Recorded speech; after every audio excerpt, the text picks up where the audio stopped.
suis ravi de vous retrouver, c'est la nouvelle saison de 300 millions de critiques. Nous avons gagné 100 millions de foyers, puisque c'est la possibilité qui nous est offerte grâce à TV5 Monde de vous retrouver un petit peu partout à travers la planète. Et nous sommes donc 300 millions pour bavarder et pour converser, peut-être même pour s'engueuler autour de la culture francophone que nous aimons tant. L'émission démarre, la saison démarre et nous sommes très heureux de vous retrouver. Voici le sommaire. La BD belge s'expose au centre Wallonie-Bruxelles à Paris jusqu'au 4 octobre. De Maurice à Hergé en passant par Franquin, Peyo et de nombreux autres, les plus grands noms sont représentés. L'occasion de se poser la question, la BD belge, peut-être la plus fameuse, est-elle aussi la meilleure au monde ? Depuis l'inceste en 1999, Angot divise ou Angot a des fans inconditionnels.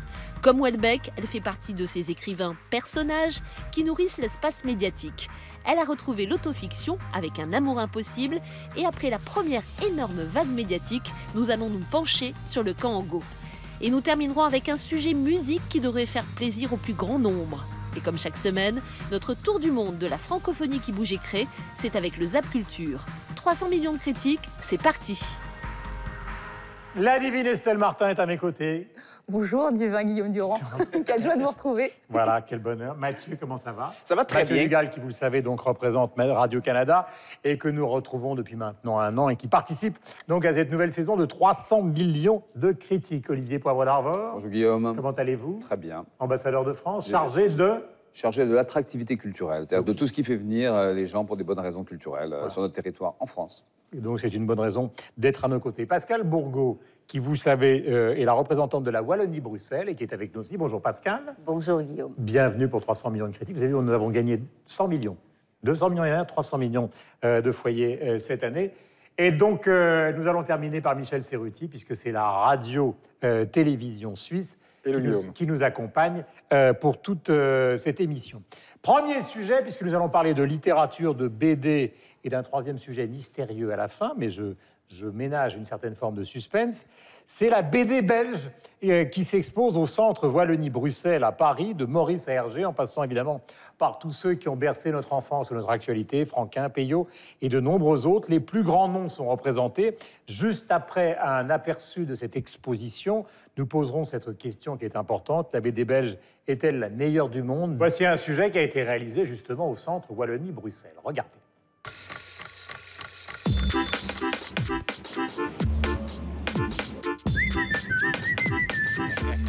C'est la concurrence entre le magazine Spirou, créé juste avant-guerre, en 1938, et le magazine Tintin, juste après-guerre, en 1946, qui va faire qu'à un moment, toute une série de créateurs vont démarrer quelque chose et vont essayer d'être plus forts, meilleurs que ceux d'en face. La griffe de Spirou, ça restera quand même avant tout d'être le journal profondément catholique au début. On veut vraiment éduquer la jeunesse, mais aussi faire rire cette jeunesse. Le grand fondateur, on va dire, pas du magazine, mais d'une école, c'est Franquin. Regardez comment ce point d'interrogation et ce point d'exclamation ont l'air tellement vivants, mais aussi comment l'énervement d'un Fantasio va se lire de case en case, jusqu'à ici, par exemple, être comme s'il était monté sur un ressort. L'autre partie, c'est Tintin. Et Tintin, lui, évidemment, se crée autour de Hergé, puisqu'en fait, après-guerre, on lui propose de monter ce magazine autour de son personnage Tintin et d'en être le directeur artistique. L'idée est aussi de travailler vers les jeunes, mais dans un style beaucoup plus réaliste que le style humoristique de Spirou. Il y a une grosse divergence entre la manière dont Hergé voit la mise en scène et celle dont Jacobs la considère. Alors qu'au départ, on se dit, tiens, c'est plus ou moins le même type de trait. La marque jaune, c'est ce mu, hein, c'est cette lettre, le M. Et ça a été, mais immédiatement, une marque qui s'est imposée, que les jeunes lecteurs de l'époque se sont appropriés. Et ça, c'est la force des grands dessinateurs de cette époque-là aussi. Ils savent jouer à la fois de leur talent de dessinateur et de leur talent de graphiste.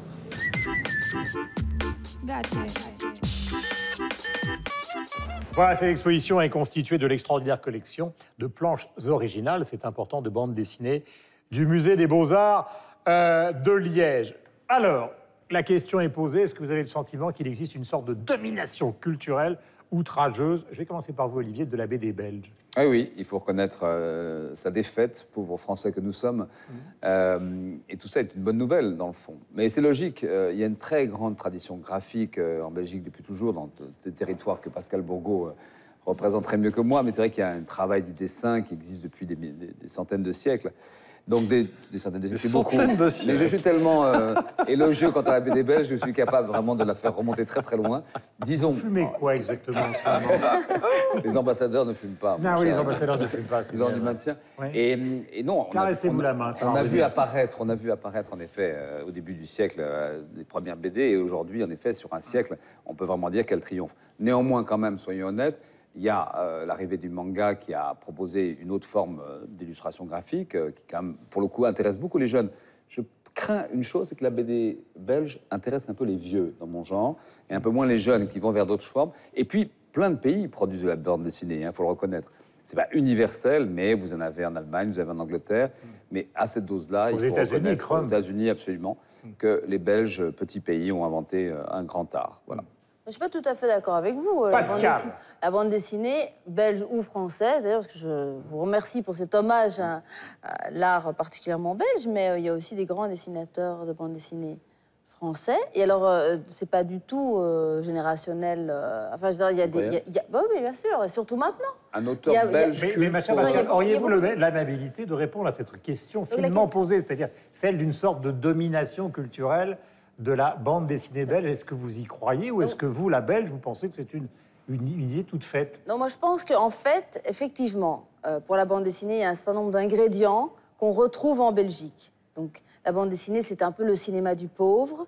Et nous, en Belgique, nous n'avons pas de pétrole, mais nous avons beaucoup d'idées. Nous sommes un petit peu irrévérencieux, c'est vrai, rebelles, nous avons beaucoup d'imagination et nous sommes surréalistes. Et donc tous ces ingrédients sont utile pour faire de la bande dessinée. Ce qui explique, à mon avis, cette grande tradition et aussi toute une série d'auteurs qui ont le mérite d'avoir fait vivre. Et moi, je ne suis pas d'accord avec Olivier quand il dit que ça intéresse les vieux. D'ailleurs, il n'est pas vieux, il est jeune.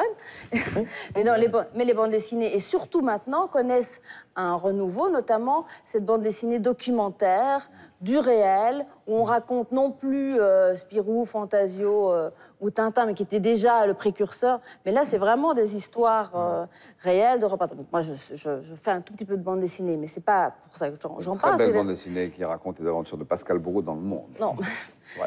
Voilà, merci beaucoup, Olivier. Mais ce qui est intéressant, c'est que c'est un vrai mouvement. C'est-à-dire qu'il y a des auteurs qui ne sont pas des auteurs de bande dessinée, qui tout d'un coup n'arrivent pas à raconter ces histoires en documentaire ou en film, parce que comme vous savez très bien, le cinéma et la télévision, à la bande dessinée. C'est très lourd, voilà, c'est très cher. Et donc, ils racontent des histoires magnifiques en bande dessinée, et ça connaît un succès. En France, on a connu ça avec Quai d'Orsay, par exemple, qui était donc un des collaborateurs de Dominique de Villepin, qui en même temps a joué un rôle culturel qu'Olivier connaît, puisqu'il a été chargé justement de la diffusion de la culture française avant d'arrêter. Mais il a fait de la bande dessinée. Je voudrais quand même vous poser une petite question, parce que tout à l'heure, on parlait du surréalisme. Est-ce que finalement, c'est pas ça la clé de tout? C'est-à-dire Magritte avant Hergé? C'est-à-dire que c'est effectivement, c'est une capacité... Est-ce que c'est pas quelque chose qui vient de la peinture, beaucoup plus que d'un monde qu'on ne connaîtrait pas? Complètement. C'est une capacité à transcender le réel avec une vision décalée et différente, qui fait évidemment qu'on peut raconter des histoires de manière différente et de manière sans doute plus intime, plus loufoque, plus folle, qui font que la bande dessinée belge marche, a marché et continue à marcher. Je prends un exemple, après vous allez continuer, mais un petit exemple que tout le monde connaît, les fameux Dupont d'Hergé, ce sont des héros de Magritte. Enfin, je veux dire, qu'on retrouve. D'ailleurs, Hergé l'a toujours dit, il était collectionneur d'art. C'est même de la copie conforme. Voilà, une fois que c'est dit, c'est dit. C'est un héritage qui est quand même lourd à porter pour la nouvelle génération. Quand on parle de ce grand âge d'or, d'ailleurs, qu'on voit dans l'exposition au Centre Wallonie-Bruxelles, et d'ailleurs, petit bémol, en tout cas, sur cette expo-là, ça aurait été intéressant de mettre les nouveaux auteurs belges, ceux qui montent actuellement et qui ne sont pas assez connus, qui sont un peu écrasés aussi par ça, parce que c'est vrai, on est pas mal tous ici autour de la table venus à la BD par les Schtroumpfs, par Tintin, le Scrameustache aussi. Et c'est encore enseigné, par exemple, à la fameuse école de Saint-Luc. Et le nouvel héritage de la BD belge, on le connaît moins. Mais ce qui est intéressant, c'est de voir en tout cas qu'il y a des ramifications jusqu'au Québec, parce que le gros succès de BD du Québec, c'est Michel Rabagliati. Michel Rabagliati, c'est la ligne claire, c'est un univers que les gens connaissent bien. Et cet automne, son héros, donc Paul, a fait son entrée au cinéma. Le film vient tout juste de sortir, un film de François Bouvier qui fait quand même belle figure au box-office. Alors, il y a deux choses. Là, on est en train de discuter grosso modo sur l'évolution de la BD en général. C'est vrai qu'aujourd'hui, il y a énormément d'auteurs. Les coûts de production d'édition ont baissé, donc c'est plus simple d'éditer aujourd'hui un livre que ça n'était le cas à une certaine époque. Donc, il y a foison aujourd'hui. Donc, c'est compliqué aussi de réussir à se faire une place, d'avoir la visibilité et d'avoir la possibilité d'en vivre comme c'était le cas auparavant lorsqu'il y avait moins d'auteurs. La première question de départ, c'était de savoir si la BD belge est la meilleure du monde. Je ne sais pas si c'est la meilleure du monde, mais je crois qu'on est tous d'accord aujourd'hui pour dire en tout cas que c'est la pierre angulaire sur laquelle toute la BD s'est construite ensuite, en tout cas dans l'espace francophone. Pour moi, c'est une évidence. La BD belge, c'est la pierre angulaire, c'est la naissance avec la ligne claire avec Hergé ou avec Marcinelle, avec Franquin, qui étaient voilà, les deux écoles typiques. Et ces deux-là ont engendré tout ce qui a suivi, ça s'est construit là-dessus. C'est voilà, honneur à la BD belge, honneur aux Hergé, Franquin, J.G. Bravo. Tout à l'heure, j'évoquais le parrainage du surréalisme, mais il y a une autre chose qu'on oublie un petit peu, c'est que les Américains, ils ont basculé dans quoi? Parce qu'ils auraient été probablement les grands, comment peut-on dire, concurrents. Ils ont basculé dans le dessin animé. Dans le comique. Parce que finalement, Walt Disney, c'est le Hergé américain. Simplement, ils sont passés immédiatement au cinéma parce que le cinéma, c'était la culture locale.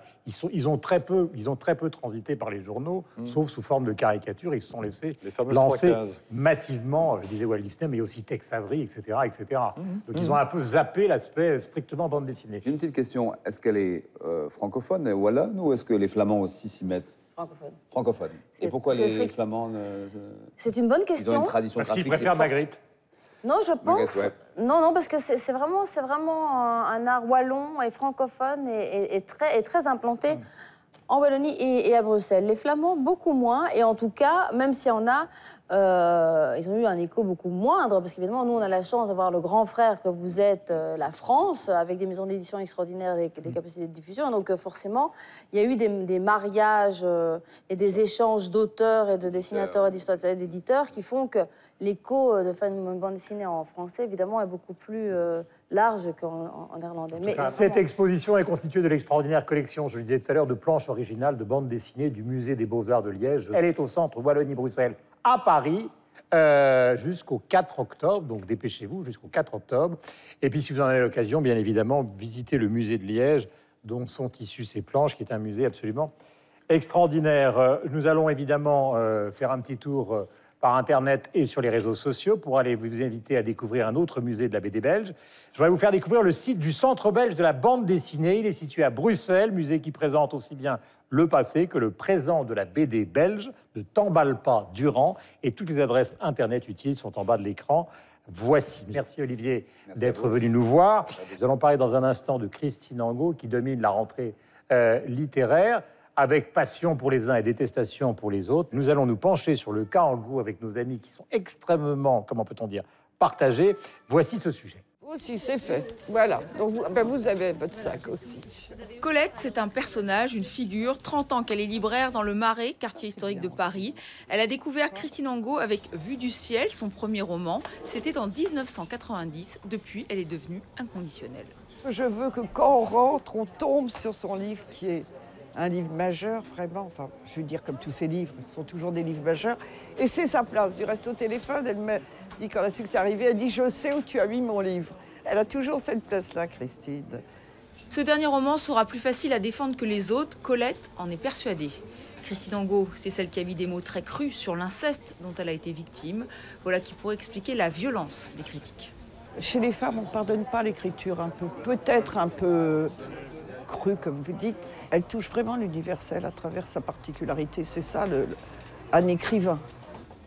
Mon père et ma mère se sont rencontrés à Châteauroux, près de l'avenue de la Gare, dans la cantine qu'elle fréquentait.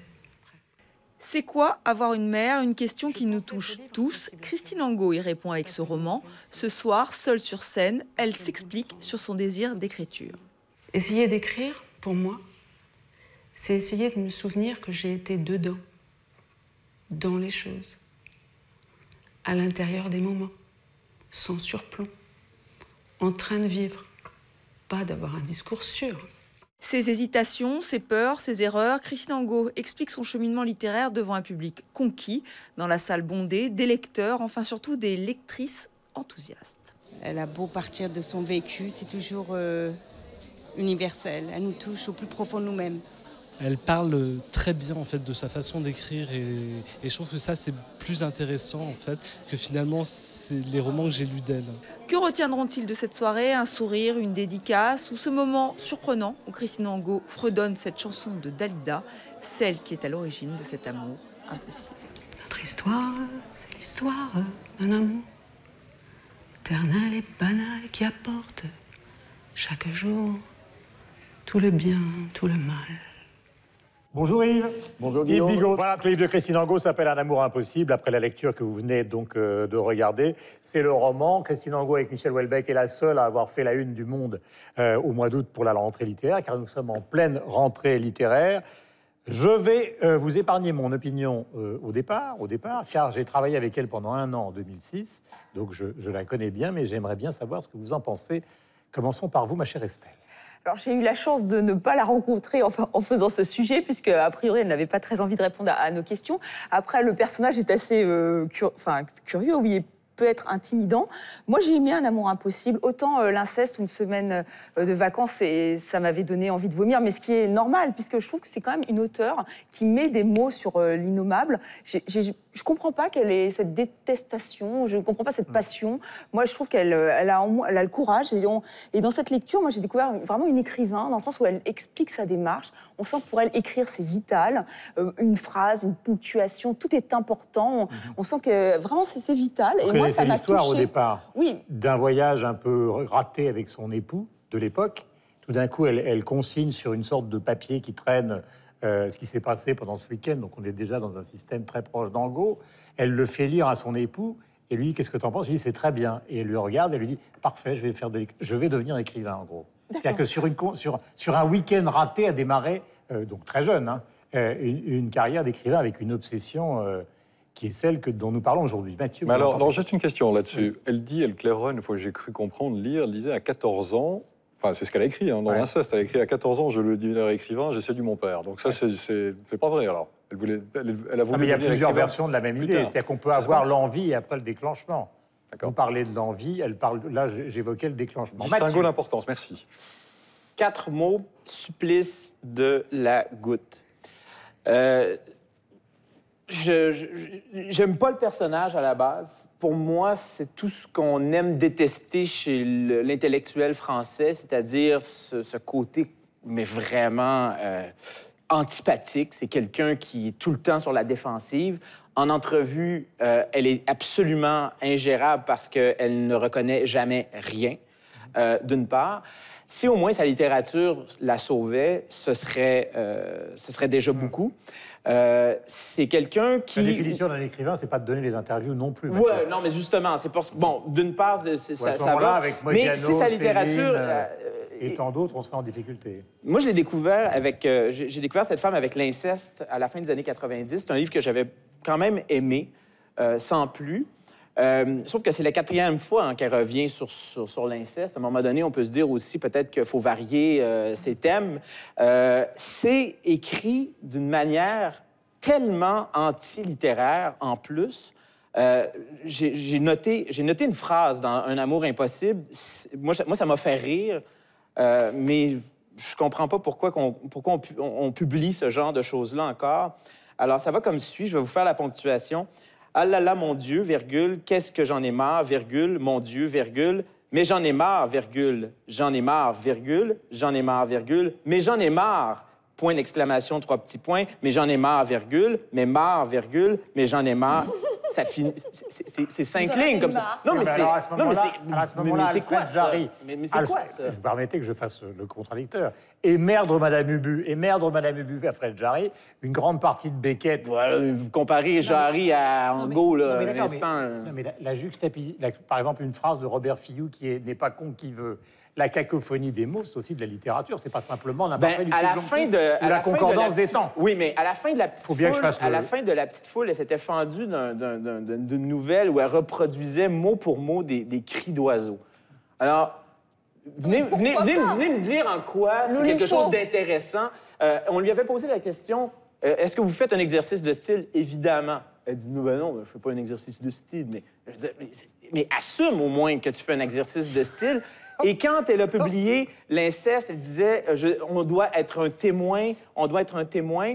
Et quand on lui a demandé la chose, quand elle a publié La Petite Foule, oh non, mais là, c'est pas ce que je voulais faire. Alors, il y a une espèce d'inconséquence entre ce qu'elle dit, qu'elle fait et ce qu'elle fait. Oui, ça, elle a eu quelques bons livres, mais franchement, elle vous insupporte. Surévaluée. C'est ça que je Voilà. Bah oui. Surévaluée. J'ai le sentiment que vous n'avez pas aimé le bouquin, Alors, Mathieu. Yves. personnage. Non, mais revenons au livre. C'est très simple, Mathieu, ce que vous venez de souligner, c'est ce que tous les mauvais critiques littéraires français ont écrit. C'est-à-dire qu'ils ont, voilà, comme ils ne savent pas quoi dire pour critiquer, voire pour démolir Christine Angot, ils ont tous relevé ce passage. Voilà, donc ça c'est de la paresse critique. Voilà, non, mais c'est s'arrêter à la forme et oublier le fond. Non, et puis surtout... Je trouve. Non, alors ça déjà, on peut comparer ça à du lettrisme, hein. Déjà, D'où la comparaison avec Robert Fillou. Exactement. N'est pas con qui veut. Mais par ailleurs, finalement, c'est quoi? Qu'est-ce qu'elle a, Angot, qui fait que ce qu'elle écrit, au-delà des thèmes hein, qui peuvent insupporter ou au contraire séduire justement tous ses admirateurs et ses admiratrices, c'est que justement, quand elle écrit, on entend parler ces personnages. Or, c'est ça la magie de la littérature. C'est d'être capable de faire que ce qu'on écrit, ça représente la vie. Et ça, moi, à l'inverse, Mathieu, de votre ressenti, moi, je pense que c'est ce qu'elle réussit très, très bien. Je trouve que particulièrement dans Un amour impossible, justement, son écriture est extrêmement rigoureuse et je dirais, mais vous l'avez souligné, extrêmement française. Alors, Guillaume avait parlé de Marguerite Yourcenar, qui est belge. Hein, non, Marguerite Duras. Marguerite Duras, pardon. Alors, excusez-moi, j'ai confusion de Marguerite, ce qui est très mal pour moi. Qui a déchaîné, qui a, en dehors du succès, qui a déchaîné exactement les mêmes... Bien sûr. La même haine, littérature... J'y vais carrément. Littérature de bonne femme... goût exacerbé de l'intime et du jeu à toutes les lignes, et ce qui n'a pas empêché l'amant d'être vendu à 1 million d'exemplaires. Hein. Bien sûr. Mais on a accolé à Duras une grande partie des reproches qu'on cite maintenant pour Christine Angot. Mais au-delà de Duras, finalement, c'est très proustien, l'écriture d'Angot. C'est la recherche de l'identité. Alors effectivement, et Mathieu, vous l'avez souligné, elle creuse hein, sans cesse. C'est très gratte-bobo. Voilà, au même... comment vous dites? Gratte-bobo. Ah, gratte-bobo, j'avais compris gratte-bouboule, et ça n'est pas faux non, et ça n'aurait pas été faux.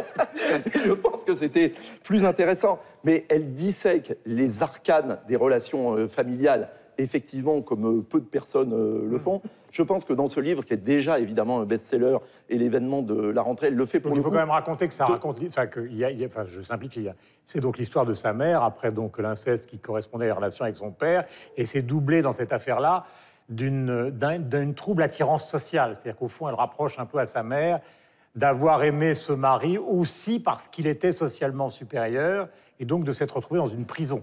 Et elle fait la démonstration à la fin, justement, hein, de socialement le rapport dominant-dominé, alors qu'elle rapporte aussi à sa judéité et celle de sa mère aussi. Je veux dire, c'est très intéressant. Par ailleurs, moi, ce que je trouve de très intéressant aussi dans son écriture, c'est sa qualité de reproduire le monde, de reproduire un monde passé. Et on y lit la France des années 50 de manière qui est restituée de manière assez remarquable. Alors, on peut trouver que c'est un peu long, parce que l'action est lente, ou on va dire l'action est courte, mais la description de la vie de ces personnages, de la recherche de l'identité, elle est, je trouve, assez remarquable. Et je terminerai en disant que, paradoxalement, avec Michel Houellebecq, alors qu'ils se détestent cordialement, bah, ils sont... Il a écrit, je vais vous expliquer pourquoi. Il a écrit, parce que Houellebecq dit toujours « moi, je vois le monde comment ?» C'est-à-dire description de ce qui se passe, de nos travers, etc., avec une platitude sophistiquée. Elle a reproché dans un article maintenant célèbre, je crois, donné au Monde, à Houellebecq, d'évacuer le pourquoi. Qui est sa grande question à elle. Pourquoi maman est amoureuse de papa, etc. Pourquoi je me retrouve dans cette situation? Et donc, elle a écrit cet article au moment où Houellebecq disait « moi, je ne suis que le photographe du comment ». Elle lui a dit « mais c'est scandaleux que tu ne fasses... » parce qu'ils se connaissent très bien, hein, que tu ne fasses de la littérature qu'à partir de ça, parce que ce qu'il y a de plus intéressant dans la littérature, c'est justement pourquoi. Et tous les deux, finalement, ont un style français extrêmement classique, quels que soient les thèmes qu'ils abordent. Ils sont dans la droite ligne, alors de Duras, de Proust, etc. Et alors, Christine Angot, alors, moi, j'ai plutôt aimé ce livre, même si c'est un livre, je pense, qui séduit plus le public féminin que le public masculin, de par son thème. 70% des lecteurs sont des lectrices. Bien sûr. Et puis assumez votre part féminine. Non, mais je l'assume parfaitement, mais pas avec vous, Michel. Plutôt avec Pascal ou avec Estelle. Et on en termine, parce que nos amis n'ont pas encore parlé. Pour en terminer, en tous les cas, Christine Angot, le personnage et l'écrivain, elle est sans merci, elle est sans pitié, mais elle n'est pas sans cœur, elle est certainement, évidemment pas sans esprit ni sans talent. Ma chère Pascal. Très rapidement, je suis tout à fait d'accord avec vous, Yves, et je vous trouve, Mathieu, très très dur. Moi, je vais passer au-delà de la critique littéraire, je vais aller au fond. Et je pense que tout ouvrage qui parle de l'inceste est le bienvenu. Est-ce que vous savez qu'un enfant sur 5 en Europe est victime de violences sexuelles? Ah non. Vous mélangez, c'est pas de... Non, mais là, à l'instant, on parle d'un écrivain, on ne parle pas de thème qu'il faut aborder. Si, parce qu'elle en parle de manière très délicate. Je suis extrêmement d'accord avec vous, on ne parlera jamais assez de ces horreurs-là. Mais là, on juge un livre, on juge un livre, mais on juge aussi un contenu. Je trouve que c'est une écrivaine... C'est un écrivain qui se répète, c'est un écrivain qui a un style. Il a le droit de le dire, vous avez le droit de donner votre point de vue. Moi, j'attire juste l'attention. C'est pas parce que je ne veux pas qu'on parle d'inceste, voyons. Moi, j'attire juste l'attention des téléspectateurs de TV5 Monde sur le fait qu'un enfant sur 5 en Europe est victime de violences sexuelles et principalement de l'inceste. 2 millions d'enfants en France se disent victimes d'inceste, donc il y en a beaucoup plus qui ne le disent pas.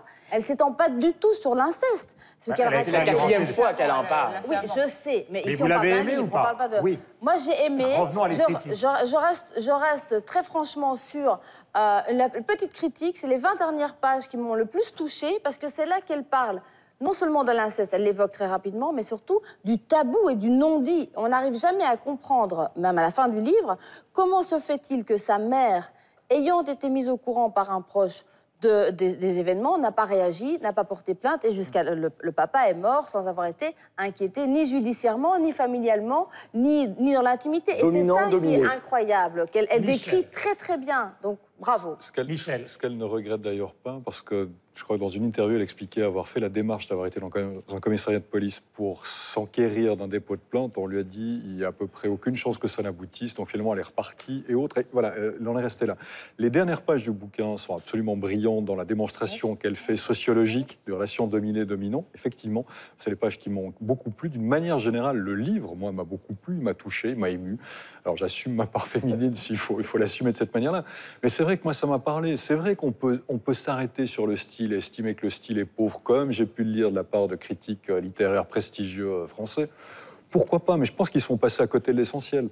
C'est pas le style en lui-même sur lequel il faut s'arrêter. C'est ce que vous expliquiez, Yves. C'est-à-dire, à travers ce style, qu'est-ce que ça raconte? Qu'est-ce que ça nous dit? Et moi, j'avais aussi l'impression de me replonger dans une certaine couche populaire, une réalité historique passée avec un langage, avec des formes qui m'ont ému, qui m'ont touché, mais vraiment. Et le livre, moi, m'a intéressé de ce point de vue-là. On parlait beaucoup tout à l'heure de l'aspect autobiographique qui était peut-être insupportable pour certains. Dans une interview qu'elle a donnée à Télérama, Christine Angot disait « Le jeu que j'emploie dans mes livres n'a rien à voir avec le moi. Je travaille à le faire disparaître, ce moi, et je cherche un jeu qui nous est commun, qu'on ne voit pas dans un miroir. » Et c'est ce que je trouve de formidablement fort dans sa démarche littéraire, c'est à travers son expérience personnelle, certes dramatique, c'est qu'elle atteint un certain universel émotionnel, une certaine globalité, une certaine universalité qui nous touche dans le ton, dans son histoire, dans notre relation aux parents, dans notre relation aux dominés-dominants, dans notre relation historique. Et en ce sens-là, pour moi, oui, c'est un auteur, c'est un écrivain avec un véritable talent, un véritable intérêt, et j'ai vraiment aimé ce bouquin. Et vous savez que je ne suis pas forcément des plus tendres toujours avec la littérature. Je voudrais qu'on passe aux réseaux sociaux. Et votre avis, Guillaume? Moi, il y avait une chose qui était très particulière, parce que quand elle a travaillé ici, donc sur une grande chaîne nationale, je travaillais avec elle, on était en 2006, et la directrice des programmes était ulcérée. Parce que, alors, je ne veux pas revenir sur le livre et sur sa personnalité, j'ai dit 2-3 mots. Mais cette tragédienne à la fois magnifique et effrayante était pour la directrice des programmes quelque chose d'effrayant. C'est-à-dire qu'une artiste donne un point de vue qui ne soit pas le marshmallow des chroniqueurs habituels que nous sommes. Pour une directrice des programmes de télévision, ça devenait insupportable. C'est-à-dire que tous les mots devaient être proches de la vérité dans le cas de Christine est proche du simulacre dans notre cas, puisque c'est un rôle qu'on joue. Et à chaque fois qu'elle était là, elle me disait « on va la virer, on va la virer, on va la virer, j'en peux plus, etc. etc. » Ce qu'elle voulait, c'est des chroniqueurs comme nous, et pas que des artistes s'emparent du micro. Mais je reconnais qu'elle peut avoir, d'ailleurs elle le cultive un peu, comment peut-on dire, une aspérité qui choque les gens qui pensent que la littérature, c'est la concordance des temps et l'utilisation de l'imparfait du subjonctif. Et pour clore ce débat, un avis trouvé sur les réseaux sociaux, c'est celui de Vilaine, sur Twitter. Vilaine qui résume bien le choix de notre premier sujet de cette nouvelle saison en écrivant, vous voyez, j'ai des difficultés à lire. J'ai entendu Christine Angot à la radio, jamais rien lu d'elle, elle ne m'a pas paru atroce. Pourquoi ce shitstorm permanent sur elle? Vous laissez bien évidemment vos messages sur le compte Twitter de TV5 Monde, et puis hashtag donc 300 millions de critiques, et sur le site internet aux adresses qui s'affichent au bas de l'écran. Voici donc pour la littérature. Nous allons enchaîner maintenant avec la musique et avec le rock'n'roll, car un groupe s'est reformé d'une manière paraclandestine. C'est Téléphone avec un autre nom, nous en allons en parler dans un instant. Mais à ce moment de l'émission, il est question du Zap Culture pour qu'on fasse une sorte de tour du monde de l'actualité francophone dans ce domaine. Et c'est donc Estelle Martin, ma voisine, et Aurore Marty qui l'ont réalisé pour vous. Mesdames, Messieurs, bonsoir. La générale de Don Giovanni débutera en scène principale dans 30 minutes. Cet immense opéra accueille 2700 spectateurs. C'est l'un des plus grands au monde. Fini l'image de l'octogénaire à cheveux blancs, maniant solennellement la baguette. Les jeunes musiciens sont de plus en plus nombreux à vouloir conduire un orchestre. C'est un peu le Top Chef ou le Voice de la musique classique. Et il y a un véritable suspense. Moi, je crois que c'est l'erreur monumentale du siècle. C'est une boîte, une prison. Ça me rappelle beaucoup l'aéroport de Roissy, où je travaille en garde de journée. Mais allons voir plutôt ce qui étonne toujours le visiteur. Qui m'aime me suivre, que les autres aillent mourir. J'ai des bornes et des barres à franchir avant de pourrir. Ouais, sans doute qu'on l'aime, la gale. Elle a la rage. Ce petit bout de femme a le franc-parler d'une punk, la colère d'une rappeuse et le look d'une rockeuse. Elle est énorme, elle est débordante, elle est envahissante.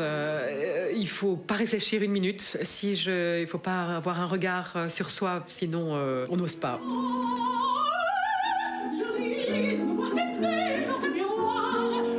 Je ne confectionne pas d'image, hein, pour tout dire. Oui, mais t'en as une quand même. Bah oui, voilà. on peut pas s'en empêcher. Qui t'échappe. Mais là où Sylvie me bluffe le plus, on disait qu'elle avait une puissance de travail énorme. Je le confirme, moi je suis crevée, moi. Je suis fatiguée. Je n'y peux rien, c'est elle qui m'a choisi. Adamo le dit lui-même, il ne pouvait pas débuter son concert sans cette chanson dédiée à son public. Tout a commencé ici, à Mons particulièrement, puisque c'est la première fois qu'un public m'a vraiment accueilli et que j'ai pu penser faire une histoire avec des chansons. Aïe, bye. Oh là là. Il y a beaucoup de gens qui m'ont fait rêver. Manu Dibango, par exemple, Étienne Mbappé, Guy Sanguet, qui sont des compatriotes qui faisaient le tour du monde et qui faisaient partager un peu ce qu'ils faisaient. Chaque année, on monte à Québec pour fêter la Saint-Jean-Baptiste avec la famille Beaulieu. Moi, je suis fan de la BD depuis très, très longtemps. Ah oui? J'ai tout relu avant le tournage, mais une fois qu'on a commencé à tourner, j'ai vraiment mis ça de côté. Puis je me suis basée sur le scénario qui était la matière première. On joue pas le drame dans toutes les scènes, on joue pas la peine dans toutes les scènes.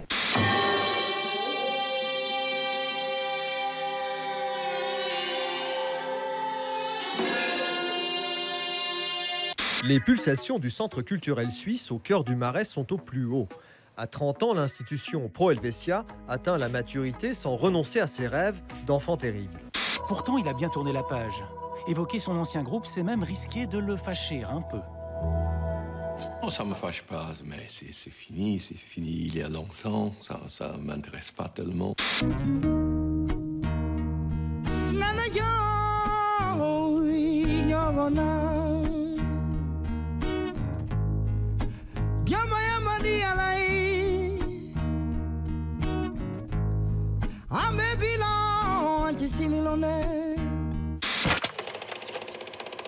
Voilà pour le zapping culturel. Nous allons parler maintenant de téléphone. Ils viennent de donner un concert sous un autre nom. 3 membres du groupe seulement que vous connaissez. Ils ont sévi, enfin c'est un verbe un peu sévère, entre 1976 et 1986 en France, vendu des milliers, voire des millions d'albums. Et puis à un moment, ils se sont séparés pour privilégier des carrières solitaires.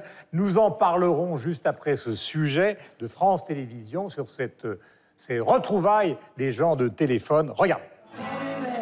Tu la tiens dans ta main, tu as des détonateur juste à côté du cœur. Ils ont rallumé la bombe du rock. 30 ans après leur séparation, et dans la salle, on n'a pas oublié les paroles. Tu la tiens dans ta main, tu as des détonateur juste à côté du cœur. À la sortie, le public ne veut surtout pas raccrocher. Sensations qui peuvent nous rendre fous. C'est bon, on arrête. Oh, c'était génial. Ouais, trop court, mais que du bonheur. Que du bonheur. On avait oublié de vous dire au revoir. Oui, ils avaient oublié de dire au revoir, mais sont bien décidés à réveiller les souvenirs.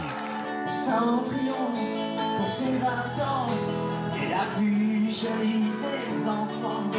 Son bel amant, le prince charmant, la prend sur son cheval blanc. Ben, j'ai rajeuni de 50 ans là. Non, c'était formidable. J'ai été élevé avec téléphone, parce que j'ai grandi avec téléphone, parce que ça a marqué toutes les étapes de ma vie. Et j'avais envie de faire partager ça. C'est un moment merveilleux. Il y avait des coups d'œil entre eux, il y avait une espèce d'ambiance chaleureuse, il y avait une joie de jouer, de se retrouver, quoi. La rythmique d'Aubert, les leads de Bertignac, c'est magnifique. Dans les années 80, c'était le groupe de rock français.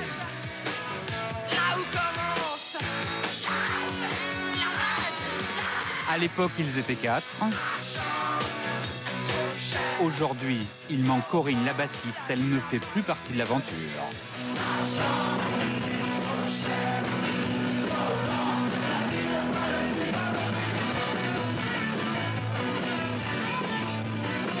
Il se murmure que c'est le début de la deuxième vie de téléphone.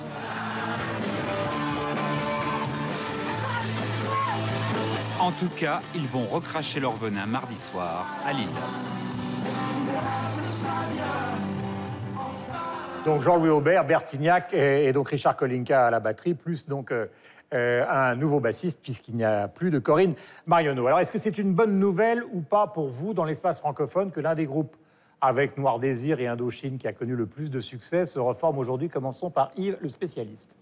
En tous les cas, c'est quelque chose qui est très attendu par les fans et par toute leur génération, parce que Téléphone, c'est le groupe français, c'est notre équivalent des Stones et des Who à la française, avec l'énergie de 1976, et puis des thèmes qui ont été les thèmes qui exprimaient la sensibilité de toute une génération, des morceaux comme Gigaphone, Cendrillon, La Bombe Humaine, Faits divers, etc. Des chansons, pour le coup, comme La Bombe Humaine ou Argent trop cher, dont on s'aperçoit 20 ans, voire 30 ans plus tard, que ce sont des chansons qui prennent un sens, en fait, plus profond et plus significatif qu'on avait pu le ressentir à l'époque. Mais donc, ce qu'il faut expliquer, c'est pourquoi ça n'est pas Téléphone qui se reforme, mais les insus portables. Alors, téléphone portable, hein, c'est là qu'est la blague, et puis insus portable, voilà, aussi.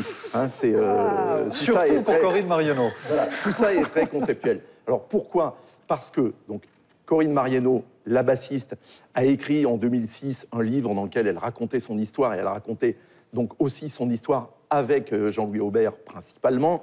Elle a aussi eu une aventure avec Louis Bertignac, donc c'est toujours compliqué. Et ça complique, on a connu ça avec Jefferson Airplane et d'autres groupes. Dès qu'il y a un genre différent, s'il y a un mec dans un groupe de filles, c'est pareil, hein, ça vient forcément perturber les relations. Il faut ça. Pourquoi tout d'un coup, alors que l'industrie musicale et les tourneurs leur demandent depuis des années, parce que les adolescents français des années 70-80 vont se précipiter vers ça, ils ont 40 ans maintenant, un pouvoir d'achat, pourquoi tout d'un coup ils ont dit bango, on y va? Alors, parce que depuis 2006 et la publication donc, de l'autobiographie de Corinne Marionneau, c'était devenu impossible de reformer Téléphone, parce que ce qu'elle dit, ce qu'elle révèle de Jean-Louis Aubert, de leurs relations, etc., voilà, a rendu leur collaboration impossible. Donc, depuis... Aujourd'hui, c'est plus le cas, parce qu'ils l'ont mis de côté, mais ils repartent mais quand ils même. ne peuvent pas s'appeler Téléphone. Oui. Mais Jean-Louis Aubert a déposé le nom de Téléphone, et d'ailleurs, c'est ce que lui reprochait oui, mais Voilà, personne ne peut utiliser téléphone s'ils ne sont pas tous les 4 ensemble. Maintenant, les 3, ça fait un certain nombre d'années qu'on sait qu'ils ont envie de reformer téléphone. Ce qui le rendait difficile, c'était le déséquilibre des forces en présence. C'est-à-dire vous aviez Jean-Louis Aubert qui était devenu une superstar en solo et Louis Bertignac qui faisait des disques, des tournées, mais pas au même niveau, même s'il a fait un très bon album dont Carla Bruni avait écrit les textes. Richard, c'est le bon copain, hein, c'est le batteur spectaculaire derrière. Mais les relations se sont rééquilibrées depuis que Louis Bertignac a maintenant une notoriété immense puisqu'il est dans le jury de l'émission The Voice, La Voix, chez vous au Québec. Et donc, ça a fait qu'aujourd'hui, l'équilibre est rétabli un peu au sein de cette formation. Et puis surtout, je pense que Jean-Louis a obtenu tout ce qu'il voulait avoir. Parce que quand un groupe doit se reformer, qu'un leader a mis fin à un groupe, il faut qu'il ait réussi à obtenir sur son nom le respect, la crédibilité et le succès qu'il cherche et qu'il veut revendiquer sous son seul nom. Il s'est enrichi d'ailleurs non seulement du rock de ses compositions, mais d'un album autour de Welbeck. Donc tout d'un coup, il est devenu aussi une sorte de chanteur intellectuel. Donc maintenant, retrouvons notre adolescence et en avant les riffs. Voilà, il a démontré qui il était, qu'il pouvait exister de manière autonome. Donc il n'est plus mis en danger par le retour du collectif et de la collectivité. Alors Mathieu et vous, les francophones, est-ce que vous pensez que c'est une bonne nouvelle ou est-ce que finalement le phénomène téléphone, ça ne vous intéresse pas du tout? En fait, soyez franc. Non, mais effectivement, téléphone, c'est un peu un non-événement au Canada, cette réunion-là, parce que c'est pas un groupe qui a marqué la scène canadienne. Je parlais avant de m'en venir ici avec Laurent Saunier, qui est programmateur des Francopholies, qui est un fan fini de rock, et il me disait que il est pas mal certain que le téléphone ne fait qu'un seul spectacle à Montréal. C'était en 1982. Il y était d'ailleurs dans le défunt Spectrum. Et c'était une demi-salle. Hein. Il y avait presque pas de monde. Et tous les gens qui étaient là étaient des Français. Peut-être que le phénomène rock en français dans les années 70 au Québec a été monopolisé par un autre son. On pense tout de suite à Offenbach, hein, qui est un groupe qui est beaucoup plus proche de Led Zeppelin. Il y a autre chose aussi avec Lucien Francoeur. Bref, mon ami Lucien. Ouais, votre ami Lucien, ben oui. Et le donc rock, pas d'écho. Et le rock en français, en fait, je pense que cet accent-là dans le rock, ça collait pas tellement. Et peut-être que le son qu'ils avaient, je pense à Hygiaphone, qui est presque un plagiat de Johnny B. Good au début de la chanson. On allait chercher directement dans Chuck Berry et non pas avec cet accent français-là. Pascal. C'est une très bonne nouvelle et ce sera une meilleure nouvelle encore quand Corinne Mariano les rejoindra. Mais je ne sais pas si c'est possible. Est-ce que c'est elle qui ne veut pas ou c'est eux qui veulent pas? Non, c'est Jean-Louis Aubert, de toute façon, ne voudra plus jamais. On ne sait jamais ce que jamais veut dire. Mais en tous les cas, dans un futur proche, ne voudra jamais collaborer avec... Bonne nouvelle, pourquoi, Pascal, alors? Elle aujourd'hui, je pense qu'elle l'a dit dans une interview récente, elle serait prête à faire des concessions. Ouais. Donc voilà, bonne nouvelle parce qu'évidemment, ça a bercé notre adolescence. Et en Belgique, oui, en Belgique, on en a parlé, hein, c'était un événement. Ils ont souvent été au Forest National. Est-ce qu'il y a l'aspect coût d'argent qui serait derrière ça? Parce que, par exemple, si on remplit le Stade de France, est-ce qu'ils peuvent encore remplir le Stade de France? Oui, bien sûr. C'est plusieurs millions d'euros qui peuvent aller... L'amateur de jazz, que pense-t-il de cette musique binaire qui est le rock'n'roll? Non, mais j'ai eu une période, alors absolument, j'écoutais la musique binaire, rock'n'roll et tout, mais c'est vrai qu'à titre personnel, je ne vais pas vous raconter ma vie, j'étais plus sur le rock anglais, alors on va parler de Led Zepp ou des Who et autres, plutôt que du rock français. C'était question de... Pas la même génération exactement. J'étais un petit peu décalé, j'avoue que j'ai toujours écouté la musique avec un peu de retard. Et j'avais 10 ans de retard dans la musique que j'écoutais, bref. C'est vrai qu'en Suisse, Téléphone a eu un succès du même niveau que celui qu'il a pu connaître en Belgique ou en France. Par conséquent, le fait que les insus désormais fonctionnent, ça aura assurément une belle notoriété en Suisse. Si ils envisagent de partir en tournée, à coup sûr, on va les retrouver du côté peut-être de Nyon l'année prochaine, parce que voilà, ce sont des scènes qu'ils pourraient occuper. Vous précisez que pour l'instant, on n'a pas de date, on ne sait rien. Il y a une sorte de flou comme ça dans lequel ils fonctionnent. Maintenant, c'est vrai que je regarde ça, moi je suis pour la liberté de commerce, donc je regarde ça avec un tout petit peu de... pas de cynisme, mais enfin, il y a plein de groupes des années 70 qui se forment, qui continuent de tourner. Ils se rendent bien compte qu'aujourd'hui, leur public ont 50 ans, qu'ils ont un pouvoir d'achat qui est non négligeable, qu'on gagne mieux sa vie aujourd'hui en donnant des concerts qu'en vendant des disques. Donc voilà, on peut aussi imaginer que se reformer peut entrer dans une logique, on va dire, financière, économique de ce type-là. Et tant mieux pour eux s'ils se font plaisir sur scène. tant mieux pour le public qui pourra aller revoir sur scène et puis se replonger dans son adolescence. C'est du win-win-win, et puis même du win-win-win, enfin à 3 fois, on va pour parler anglais. J'ajouterais que puisque les organisateurs de concerts aussi vont y trouver leur compte, puisqu'ils vont pouvoir vendre leur place. Donc tout le monde sera content au final, pourquoi pas? C'est l'histoire à peu près de tous les groupes de rock, hein. Puisque regardez Police, alors qu'ils se détestent, ils ont reformé pour faire une tournée, à la fois pour des raisons probablement financières, mais aussi une sorte de bonheur de se retrouver ensemble. Ça a été le cas de Page et Plant, vous évoquiez les Zeppelin tout à l'heure. Ça a été le cas, enfin, il y a plein de groupes qui refont ce dernier tour avant de devenir des gâteux, c'est-à-dire de passer les 70 ans. À Nyon, l'été passé, il y avait un revival de vieille gloire. Il y a eu effectivement Robert Plant qui était là, il y avait Joan Baez. Ils ont joué leur répertoire. Il y a Sting qui était là en solo, mais enfin, il a repassé un parti de Police et autres. Ça marche, les gens sont là, les gens écoutent Johnny. Quand Johnny est en concert, les gens sont là. Voilà, ça marche. Ma chère Estelle Martin, il faut préciser à ceux qui nous regardent à la télévision qu'on ne peut pas considérer sur un écran la texture de ce verre. Oui, c'est vrai. Donc vous pouvez croire que c'est une petite Ça manquait. crème. Eh bien, pas du tout. C'est une roqueuse, ça gratte, c'est du cuir. C'est ça, c'est du cuir. C'est du cuir. Donc voilà. Téléphone. Téléphone. Donc moi j'ai aussi. Bonne nouvelle ou mauvaise nouvelle? Allez, vas-y. Oui, bonne nouvelle parce que mais arrêtez de me gratter le cuir comme ça, c'est mignon. Donc oui, alors comme voilà moi très aussi. respectable de vous gratter. Effectivement. Le cuir, Merci. Ça, vous allez faire le tour de tous les bêtisiers. Arrêtez de me gratter le cuir. Non, effectivement, on peut se dire que c'est une bonne nouvelle.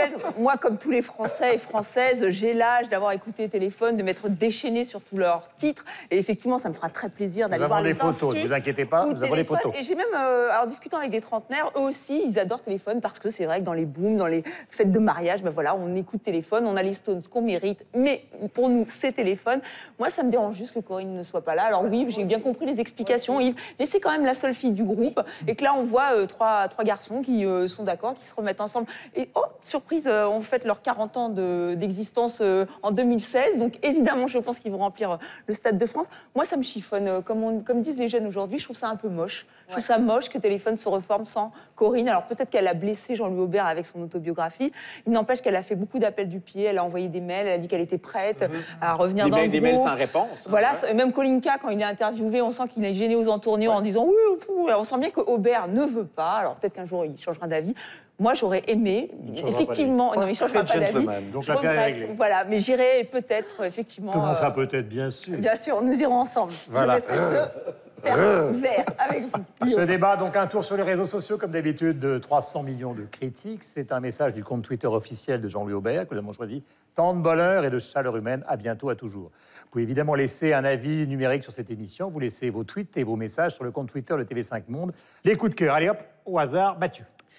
BD belge, ce que j'aurais aimé voir au Centre Wallonie-Bruxelles, justement, c'est la nouvelle BD belge. Il y a les éditions L'Employé du mois, d'ailleurs, qui est une très belle nouvelle édition, mais ce n'est pas celle-là dont je vous parle aujourd'hui. C'est un auteur qui s'appelle Jean-Philippe Stassen.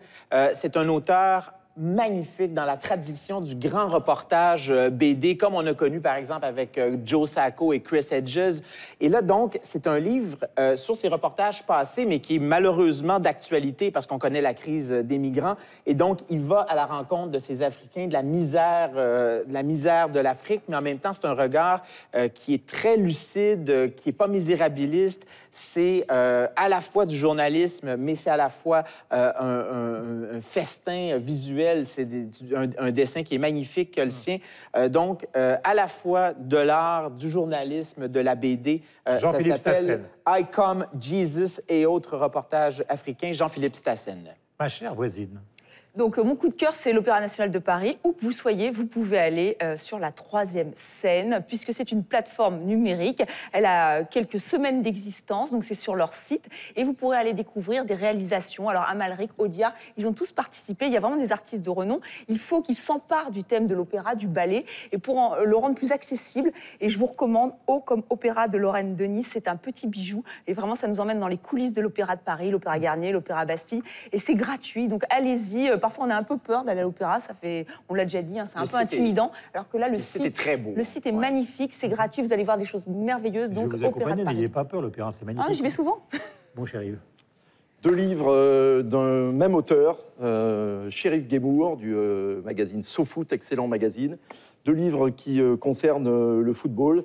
D'abord, Terrain miné, les rapports entre la politique et le football, très important. On est en plein. fondamentaux. Et puis, le plus grand joueur européen de tous les temps, Johan Cruyff, mon idole, avec une préface du deuxième plus grand joueur de tous les temps en Europe, Michel Platini. Voilà, Chérif Guébour. Qui d'ailleurs apparaît, pour vous tous qui apparaît quand même comme un gentil dictateur, Cruyff. Hein. C'est-à-dire un personnage extraordinaire, très en bagarre avec ses entraîneurs et pas facile. Connaissez des gens qui réussissent sans avoir de caractère? Non, mais pas du tout. Moi, je suis un mou, c'est pour ça que je ne réussis pas. Ma chère Pascal. Alors, très rapidement, c'est une exposition de photos ici dans le sous-sol de Lima. Ouais. Car nous sommes à Lima, Institut du Monde Arabe. Voilà, l'Institut du Monde Arabe. Ce sont les lauréats du concours international de photojournalisme organisé par le petit émirat de Fujairah, que vous ne connaissez pas, moi non plus. C'est un micro-État, un des fondateurs des Émirats Arabes Unis. Voilà. Et donc, l'émir a décidé de se mettre au journalisme, au photojournalisme. Il organise ce concours. Et le premier prix revient à un photographe qui s'appelle Daniel Bereoulak et qui photographie Ebola et les malades d'Ebola comme je les ai jamais vus. Voilà. Michel Cerutti. Nous parlions en BD, on va continuer en BD. Alors, la BD belge est le père ou la mère de toutes les BD. Les héritiers en Suisse de BDistes, il y en a. Le plus connu, évidemment, c'est Zep, qui vend désormais des centaines de milliers, si ce n'est des millions d'albums. Le dernier en date est un Titeuf, qui fait grandir Titeuf. Titeuf en pleine crise d'adolescence.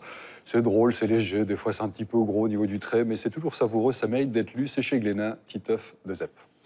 Merci beaucoup. Je voudrais vous signaler très simplement, j'aime bien les livres qui sont sortis il y a un certain temps. Antoine Compignon, qui est compagnon professeur de Collège de France, a écrit Un été avec Baudelaire, donc qui raconte l'essentiel de la carrière de Baudelaire, en donnant évidemment des extraits. Et à propos de la presse, Baudelaire qui a beaucoup été publié dans la presse, qui collectionnait les journaux.